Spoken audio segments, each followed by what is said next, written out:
బ్రతక నేర్వనివాడు కథ. ఒక గ్రామంలో గోపన్న అనే యువకుడు ఉండేవాడు. వాడి తల్లిదండ్రులు అతడి పసితనంలోనే చనిపోవడం వల్ల చిన్ననాటి నుండి మేనత్త కాంతమ్మ దగ్గరే పెరిగాడు. కాంతమ్మ పనులన్నీ గోపన్న చేతనే చేయించుకుంటూ ఎప్పుడూ వాడిని దరిద్రుడు, నష్టజాతకుడు అంటూ వాడికి ఏ పని చేత కాదని తిట్టేది. ఒకరోజు గోపన్న పెరట్లోని బావిలోంచి నీళ్లు చేదుతున్నాడు. మధ్యలో చెయ్యి పట్టు తప్పిపోయి చేద జారిపోయి బావిలో పడిపోయింది. అత్త ఏమంటుందోనన్న భయం కొద్దీ గోపన్న గజగజ వణికిపోయాడు. అంతలోనే కాంతం పెరట్లోకి వచ్చి వాడిని ఇష్టం వచ్చినట్లు కొట్టింది. వెధవ, కనీసం నీళ్లు చేదటం కూడా చేత కాకపోతే ఎలా?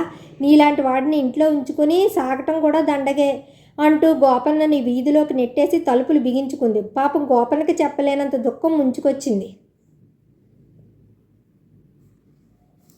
ఇలాంటి పాడు బ్రతుకు బ్రతకడం కంటే ఎక్కడన్నా పడి చావడం మేలని నిశ్చయించుకొని ఇంక మరేమీ యోచించకుండా సరాసరి ఊరికి సమీపంలో ఉన్న అడవిలో చొరబడ్డాడు.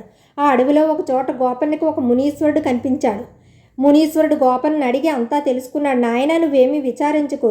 ఇంకొద్ది దూరంలో ఒక మర్రి చెట్టు ఉన్నది. ఇద్దరు దొంగలు చాలా రోజుల నుండి సొమ్ము దొంగిలించుకుని వచ్చి ఆ చెట్టు తొర్రలో దాచిపెడుతున్నారు. నువ్వు ఆ సొమ్మును తీసుకుని దానితో సుఖంగా జీవించు అని చెప్పాడు. గోపన్న మునిమాటలు విని చాలా సంతోషపడి అతనికి నమస్కరించి ముందుకు బయలుదేరాడు. ఒక చోట మర్రి చెట్టు కింద ఎవరో చిన్నగా మాట్లాడుతుండటం వినిపించింది. మెల్లగా గమనించసాగాడు. మునీశ్వరుడు చెప్పినట్టు ఆ దొంగలు చెట్టు తొర్రలో డబ్బులు, నగలు దాచి ఎటో వెళ్ళిపోయారు. గోపన్న మెల్లగా చెట్టు దగ్గరికి వెళ్ళి చెట్టు తొర్రలో ఉన్న ధనాన్ని మూటగట్టుకున్నాడు.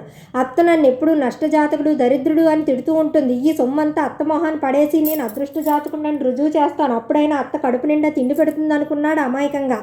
ఆ మూటతో సంతోషంగా ఇంటికి చేరుకున్నాడు. గోపన్న తెచ్చిన ధనాన్ని చూసేసరికి కాంతమ్మ కళ్ళు జిగేలమన్నాయి. ఆవిడ గోపన్నని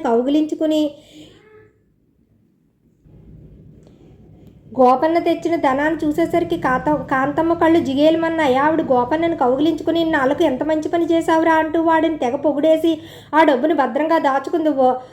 గోపన్న కాంతమ్మ మాటలకి ఎంతగానో పొంగిపోయాడు. అయితే కాంతమ్మకి గోపన్నను బాగా చూసుకోవాలన్న తలంపు కలగకపోగా రోజురోజుకి ధనం మీద మరింత మమకారం పెరిగిపోయింది. కొంతకాలానికి ఆ దొంగలు మళ్ళీ ఎంతో ధనాన్ని పోగు చేసి ఉంటారు. ఆ సొమ్ము కూడా తనకే లభిస్తే ఇంకా హాయిగా బ్రతకొచ్చు అనుకుని గోపన్నని ఎంతో ఆప్యాయంగా దగ్గరకు పిలిచి, ఒరే గోపన్న, ఆ దొంగలు ఇంకా ఎంతో దాచి ఉంటారు. నువ్వు మళ్ళీ వెళ్ళి ధైర్యంగా అక్కడికి వెళ్ళి ఆ సొమ్మును కూడా పట్టుకొచ్చావంటే మనం ఇంక హాయిగా బతకవచ్చు అంది. గోపన్న భయపడి, అమ్మో, నేను ధనం దొంగిలించడం, ఆ దొంగలు చూశారంటే నన్ను బ్రతకనివ్వరు అన్నాడు. కానీ కాంతమ్మ పట్టిన పట్టు విడవక, అదంతా నీ పిచ్చి, నువ్వేమీ కంగారు పడక వెళ్ళిరా అంటూ గోపన్నను బలవంతంగా ఒప్పించి అడవికి పంపింది. గోపన్న భయంగా అడవిలో ప్రవేశించి నెమ్మదిగా మర్రి చెట్టు దగ్గరికి వెళ్ళి ఒక మారు చుట్టూ పరికించి ఎవరూ లేకపోవడంతో ధైర్యం చేసి చెట్టు తొర్రలో చెయ్యి పెట్టాడు.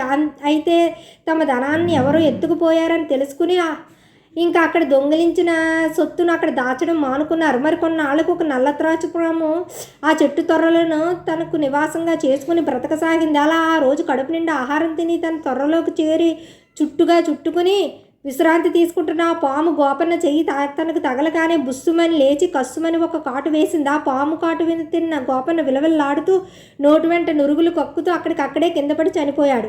అంతలో అటుగా వచ్చిన మునీశ్వరుడు అది చూసి జాలిగా నవ్వుకుని, పిచ్చివాడు, ఒకసారి లభించిన ధనాన్ని సద్వినియోగం చేసుకుని బతకాల్సింది పోయి చావును కోరి తెచ్చుకున్నాడు. బ్రతుకు తెరువు తెలుసుకోలేని వాడిని భగవంతుడు కూడా కనికరించడు అనుకుని తన దారిని తాను వెళ్ళిపోయాడు. Thank you.